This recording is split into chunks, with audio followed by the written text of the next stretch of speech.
I looked out the window and saw freshly fallen snow. All the houses along the street were decorated for the new year. Santa Claus and reindeer on the roofs, Christmas scenes in the front yards, garlands on the Christmas trees outside and inside, shining through the windows. The spirit of the holiday was everywhere, but not in my house. I turned away from the window and looked around. The tree lay on the floor, covered in shards of glass from broken light bulbs and broken Christmas decorations. I probably should have seen this coming. Candy has always had a short temper, and she didn't like her Christmas present. She didn't like it at all. But what do they always say? It's not the gift that's important, but the attention. I took one last look at the mess and decided that cleaning could wait until morning, and then I went to bed. Candy and I were married for 5 relatively prosperous years. I was her second husband, and she was my third. We both worked as middle managers, and 2 salaries, as well as the absence of children, allowed us to lead a pretty decent lifestyle.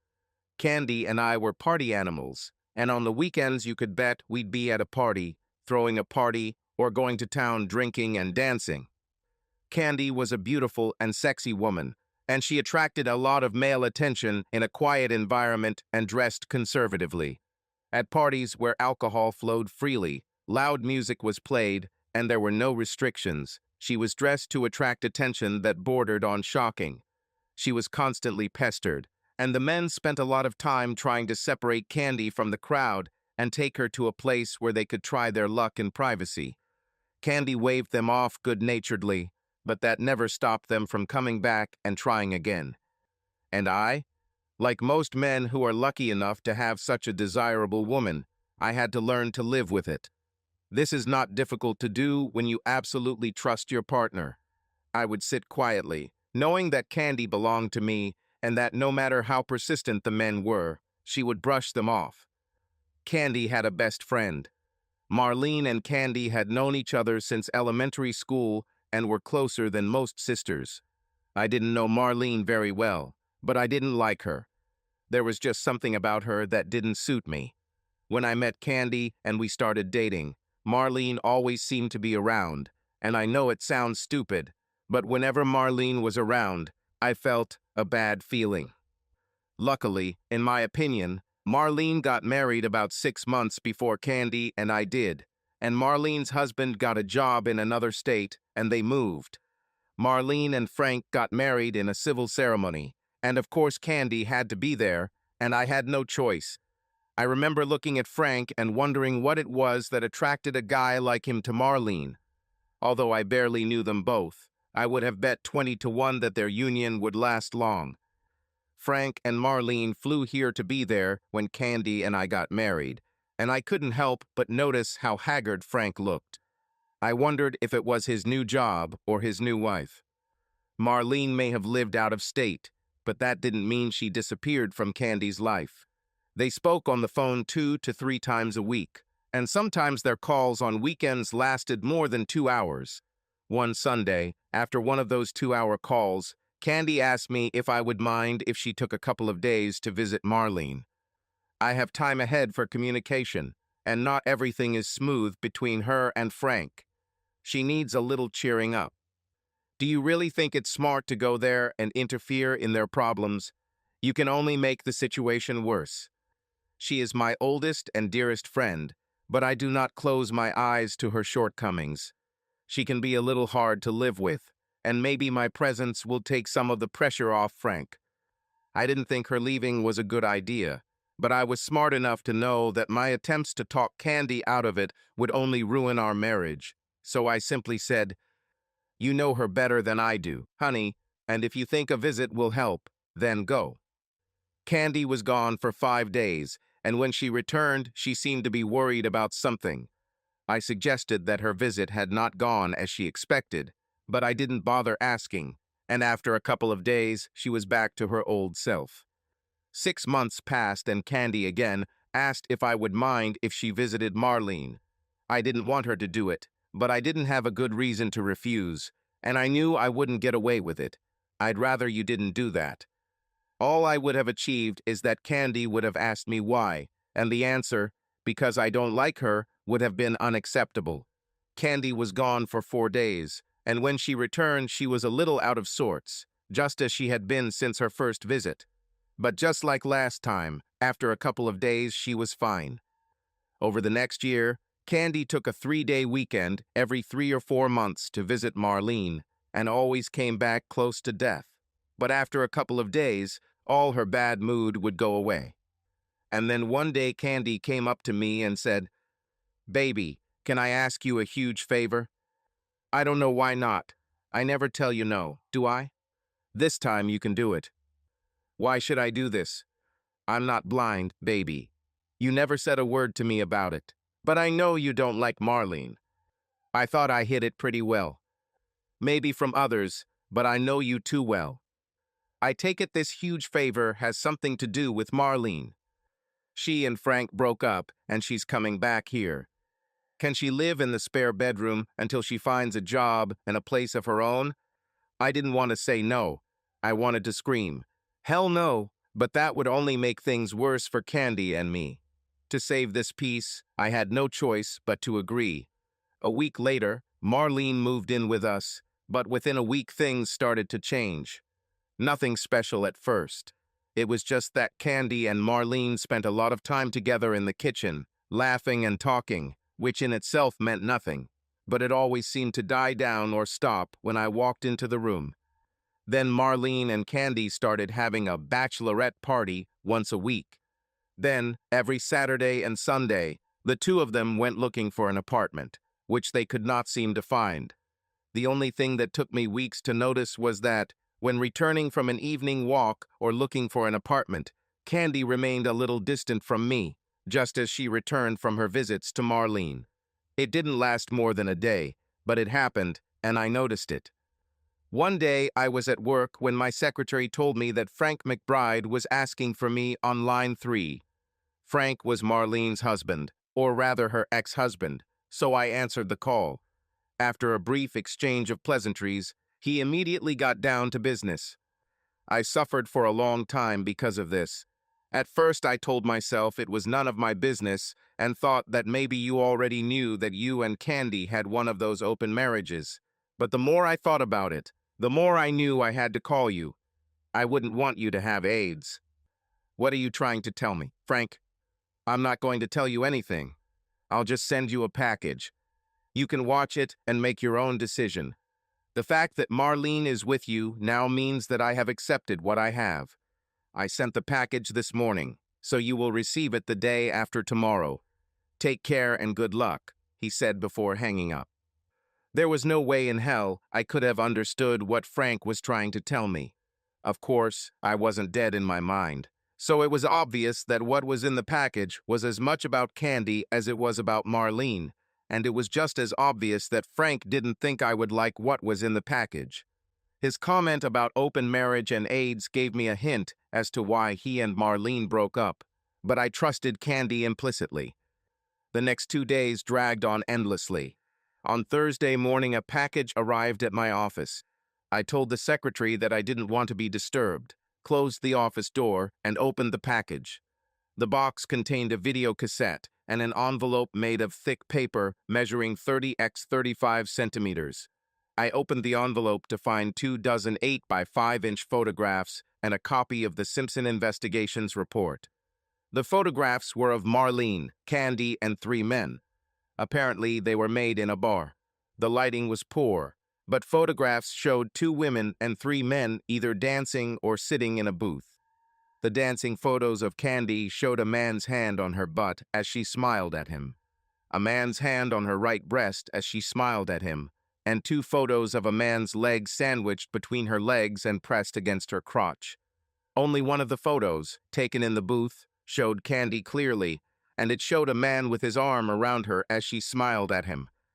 Other photos showed Marlene kissing 3 men and being groped by them, and in several photos in a booth, a man's hand could be seen reaching under her dress and touching her breast as she smiled at him.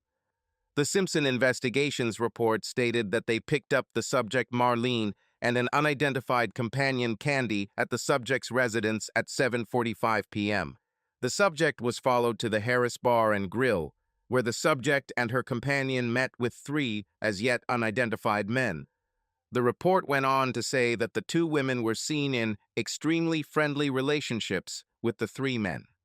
At 10:15 p.m., 12 women and three men left Harris, crossed the street, and headed to the Venus Motel, where they entered room 116, where they remained until 1:30 a.m. The subject and her companion were then transported to the subject's residence, where they arrived at Zo 205. Looks like my absolute trust in Candy was a little misplaced. I took the videotape and went down to the conference room where we had a TV and VCR. I locked the door behind me and watched the recording. It only showed Marlene and Candy walking from the bar with three men to room 116 and going inside at 8:15, leaving the room at 2:30.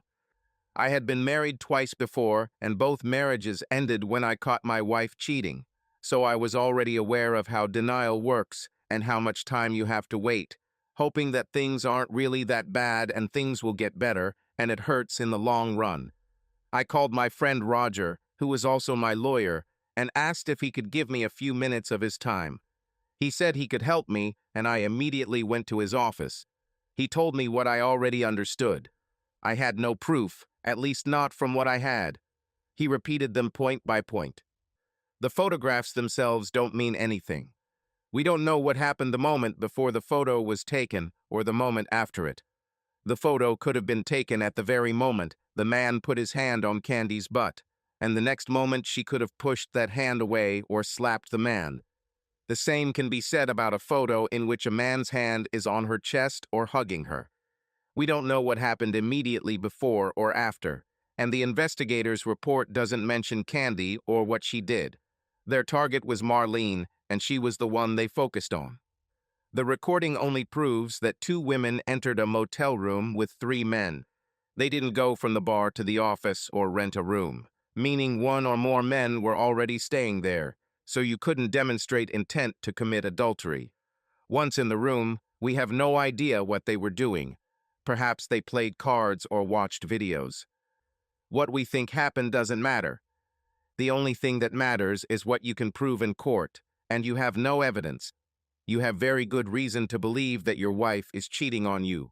You have two options: face Candy and hope that she confesses everything, or hire your own investigator to make inquiries about her. That's what I did. I hired a private detective company and sent them on a hunt. They quickly established that during the bachelorette party, Candy and Marlene went to bars, picked up men, and took them to motels. Because the locations were different bars or motels, it was difficult for investigators to obtain reliable audio or video evidence. Do you have to travel as part of your work? The leading investigator asked me. Often. Could you go on a long trip, say 4 to 5 days, or simulate a business trip of the same duration? I could, but why? Both women live in your house. This is where they are most comfortable, and I would imagine that if you were going to be gone for a few days, they would take the men they pick up to your home rather than to a motel. It will be quite easy to connect your home to audio and video recording. That night at dinner, I told Candy that I had a business trip coming up next week. I'm leaving on Monday and won't be back until late Friday or maybe even Saturday, so you'll have a lot of work to do. What do you mean? I mean, from today until Monday morning, you have to give me enough love to last me a whole week. Candy smiled. I can do it. And she did it. She wore me down almost every evening until Monday came. She even sent Marlene out of the house to be home with me. On Monday morning, I kissed Candy goodbye, told her she could reach me on her cell phone if she needed me, and left the house pretending I was going on a trip. I drove across town, checked into a hotel, and then headed to work. Marlene found a job, so on Monday, after both women went to work, the detective agency entered the house and installed wiring there. On Tuesday morning, a detective called me and told me that two women left the house, picked up two men, and went to a motel. Tuesday night was a repeat of Monday night, except that the two women drove the three men they met to a motel.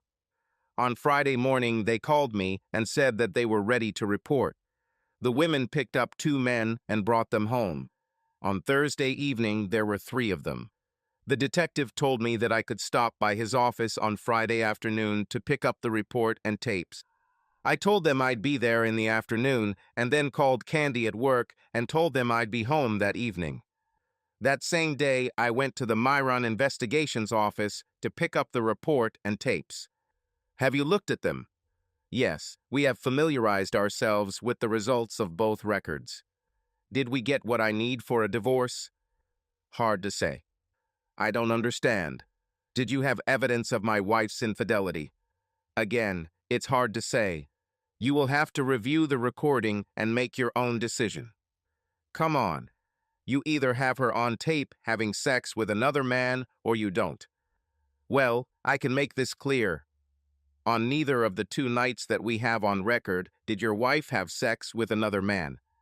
Are you saying that she's not cheating on me? Again, this should be your decision. You will need to review the recordings and form your own opinion on this matter.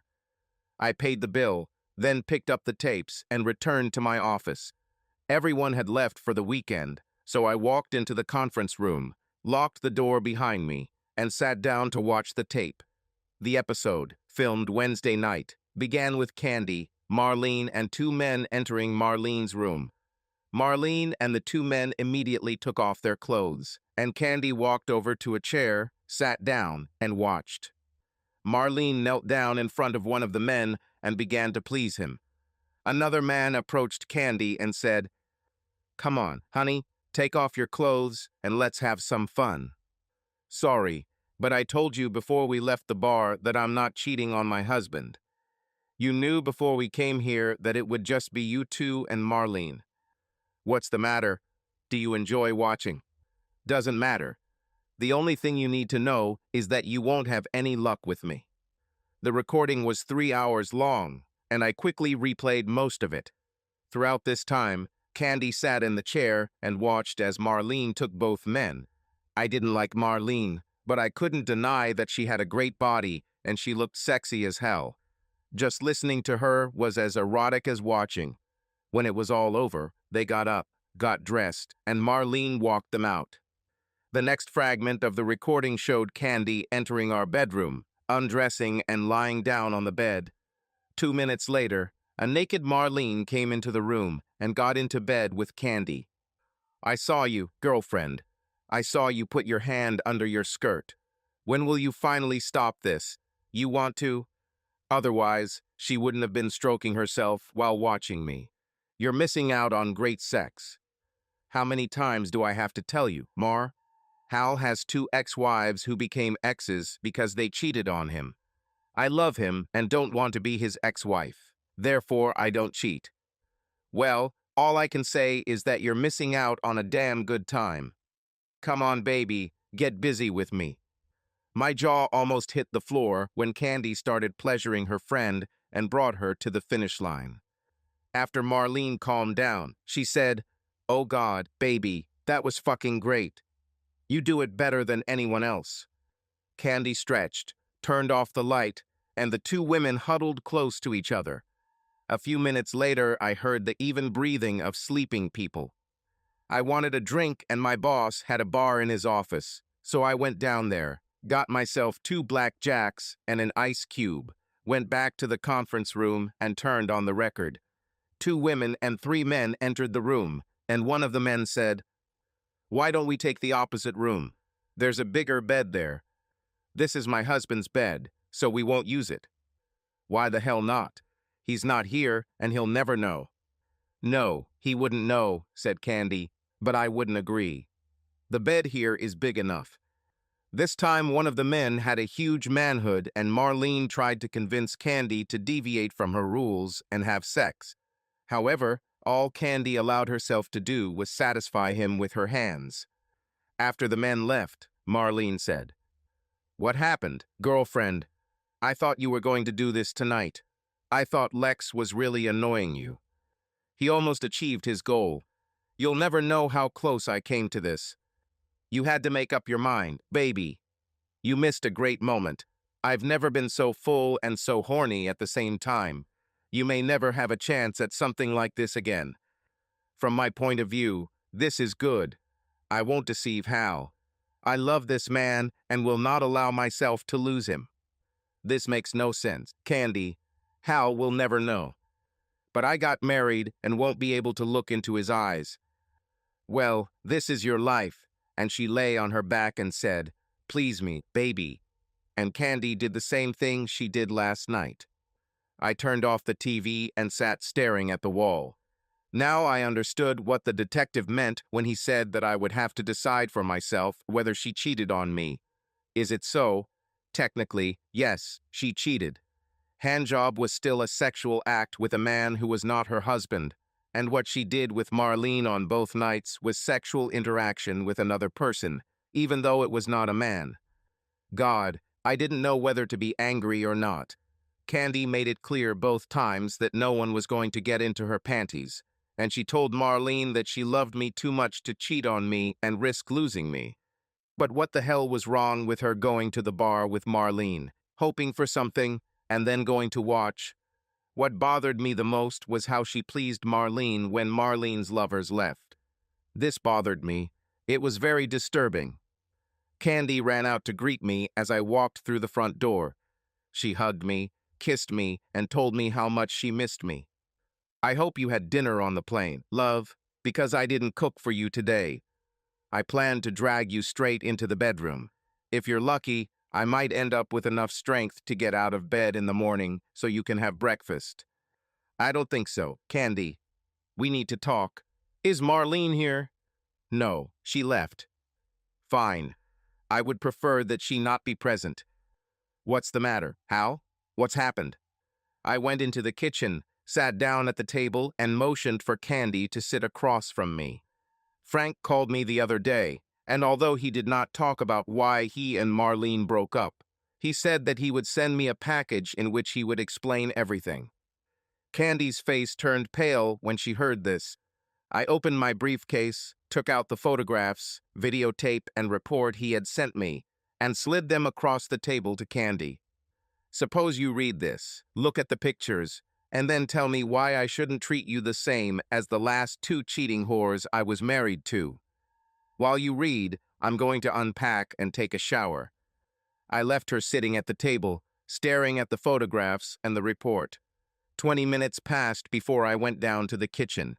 Candy was crying, and when I entered the room, she did not look up at me. After a minute or two of silence, I said, well, what can you say in your defense? Looks like you've already made up your mind. Hal, does it really matter what I say? No, if it doesn't matter to you. What does it mean? It just means that if you're willing to accept what I think, then so be it. It's not what you think, Hal. Come on, Candy, how can it not be what I think it is? Two girls go to a bar together, meet three guys, go with them to a motel room where they stay for 3 hours. So, am I supposed to believe that you played Monopoly? No, but I didn't do anything with any of these men. What? Are you saying you just sat there and watched Marlene have sex with the three of them? Yes, Hal, that's all I did. And I am supposed to believe this. You probably won't believe it, but it's true. So what? Are you a voyeur? No, I'm more of a bodyguard. You'll have to explain this to me. Marlene is a nymphomaniac. I know doctors say there is no such thing, but they don't know Marlene. Marlene loves multiple partners and has had some uncomfortable moments when she has been alone with multiple guys. I support her to keep her safe. I can't imagine that 2 or 3 guys wouldn't be able to run over you, tie you up, and then do whatever they want to Marlene, and to you too, for that matter.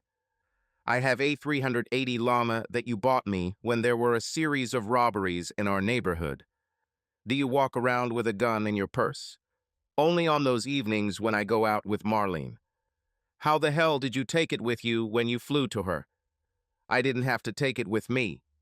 Marlene had her own pistol, a small .32 automatic. I used it when I visited her. The .32 caliber won't stop anyone. It makes them stop and think when it's aimed at their crotch. Did you do this? Twice. And you expect me to believe this? Whether you believe it or not. Hal, it's true. Is this why you visited Marlene? Mostly. And this is how you girls spend your evenings now that she's back here? Yes. And you claim that you never did anything during these little walks? I've been touched a few times, but I've never had sex with another man. Never had sex? No. Well, I think it happened once. What was it? Once there was manual work with one guy. Why? I really do not know. It was probably because his instrument was so huge. And that's all. No other sexual activity in the evenings. No, Hal, that was the only time. What are you going to do? I'm trying to force myself to believe you. I'll try and see if I can handle it. But my attempts come at a cost. What? I want you to break off your relationship with Marlene. I want her out of this house by Sunday, and I don't want you to deal with her anymore. Come on, Hal. She was my best friend for over 25 years. I can't turn my back on her. Candy of your choice. The point is, if she stays in your life, I'll leave. What if she leaves and I stay? I'll only stay as long as you stay away from her. And one more thing. I'm not stupid, so I'm going to get tested for STDs as soon as I can get an appointment. And I want you to do the same. We will only have sex with condoms until we both receive a health certificate. This means at least 6 months, because that's how long it takes for AIDS to show up. Hal, I swear to you, I haven't had sex with another man since I met you. I've always believed in better safety than sorry. Candy. Your story is so unusual that I'm willing to believe it might be true. But like I said, I'm not a fool and I'm not going to take any chances. These are my terms. Candy, you either accept them or you don't. I got up from the table and left her standing, staring at my back. Marlene found an apartment on Saturday, and by Sunday evening, she had moved into it. Candy apparently explained my request to Marlene, and a lot of tears were shed because of it. And Candy was simply unbearable for a couple of weeks. 4 months passed, and as far as I could tell, Candy had never met Marlene for lunch or coffee. They talked a lot on the phone, but I didn't care. All I demanded was that Candy and Marlene never go anywhere together or be alone. Candy didn't like the feel of condoms, so our sex life slowed down a bit, but otherwise our relationship seemed to be as strong as it had been before I received Frank's package. Then a week came when the company sent me out of town on business for 3 days. I told Candy about this and then called the detective agency I had contacted earlier. It was 2 days before Christmas, and after dinner I gave Candy a gift-wrapped box. What is this? An early Christmas present. She unwrapped the wrapping paper to reveal a cardboard box. Inside were 3 envelopes measuring 25 x 35 centimeters and a video cassette. The envelopes had the letters A, B, and C on them. What is this? Start with the letter A and then watch the video. When you finish watching the video, read B and then open C. I'll be upstairs. I left Candy sitting there and went up to our bedroom. A is a detective's report from my last fake mission. B, this envelope contained a detective's report from a business trip I had just taken, and the video, of course, was from Candy's adventures. Envelope B contained divorce papers. I was packing my bag when Candy burst into the room. You bastard! How could you do this to me? I suggested that you choose Candy, me or Marlene, and you chose Marlene. So what? You already knew I was telling you the truth when we had that stupid meeting in the kitchen. I told you I just sat and watched. For God's sake, Hal, you saw it on video. Yes, Candy, but that wasn't all I saw on the tape, was it? I saw you and the guy with the huge tool, and I saw how close you were to giving in to him. I saw you go crazy thinking about that huge instrument after you left the room, and I knew that if you kept running around with Marlene, the day would come when you would slip up. What else did I see, Candy?